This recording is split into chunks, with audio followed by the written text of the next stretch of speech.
പോത്താനിക്കാട് പഞ്ചായത്തിൽ LDFിനെ ഭാഗ്യം തുണച്ചു. ഇരുമുന്നണികൾക്കും 7 വീതം വോട്ടുകൾ ലഭിച്ചതോടെ നറുക്കെടുപ്പിന് വഴിയൊരുങ്ങി.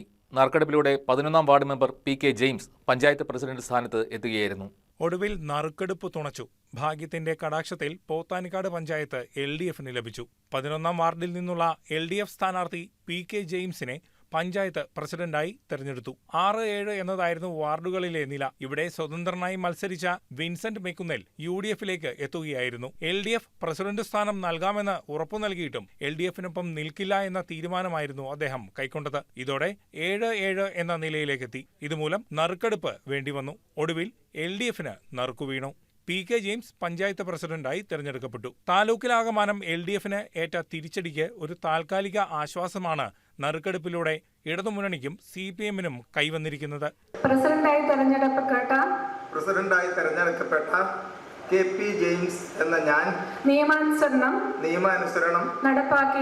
നടപ്പാക്കിയ ഇന്ത്യൻ ഭരണഘടനയോട് യഥാർത്ഥമായ വിശ്വാസവും കൂറും പുലർത്തുമെന്നും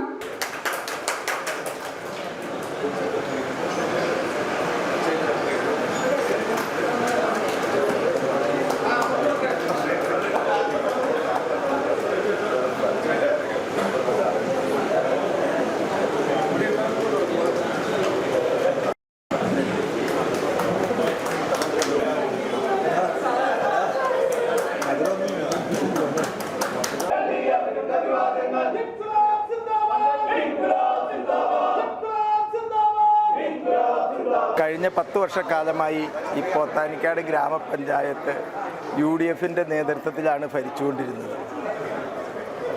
പോത്താനിക്കാട്ട് ജനം വിധി എഴുതിയത് ഇടതുപക്ഷ ജനാധിപത്യ മുന്നണിയുടെ സംസ്ഥാന സർക്കാരിൻ്റെ ഭരണത്തിൻ്റെ ഭാഗമായി വരേണ്ട വികസന പ്രവർത്തനങ്ങളൊന്നും ഈ ഗ്രാമപഞ്ചായത്തിലേക്ക് കടന്നു വരാത്തതുകൊണ്ട്, പ്രത്യേകിച്ച് ലൈഫ് പദ്ധതി പോലെയുള്ള പാവപ്പെട്ട ആളുകളെ സഹായിക്കുന്നതിന് വേണ്ടിയിട്ടുള്ള പദ്ധതികൾ ഫലപ്രദമായി ഇവിടെ നടത്താൻ UDFിന് കഴിയാത്തത് കൊണ്ടാണ് ഇവിടുത്തെ ജനം ഇടതുപക്ഷത്തിന് അനുകൂലമായി വിധി എഴുതുകയും ഈ പോത്താനിക്കാട്ട് ജനത്തിൻ്റെ ഹിതമനുസരിച്ച് എല്ലാ ഭരണസമിതി അംഗങ്ങളെയും കൂട്ടിയോജിപ്പിച്ചുകൊണ്ട് നല്ല രീതിയിൽ ഈ പോത്താനിക്കാടിൻ്റെ ഭരണം മുന്നോട്ട് കൊണ്ടുപോകണമെന്നാണ് ഞങ്ങൾ ഇടതുപക്ഷ ജനാധിപത്യ മുന്നണി ആഗ്രഹിക്കുന്നത്.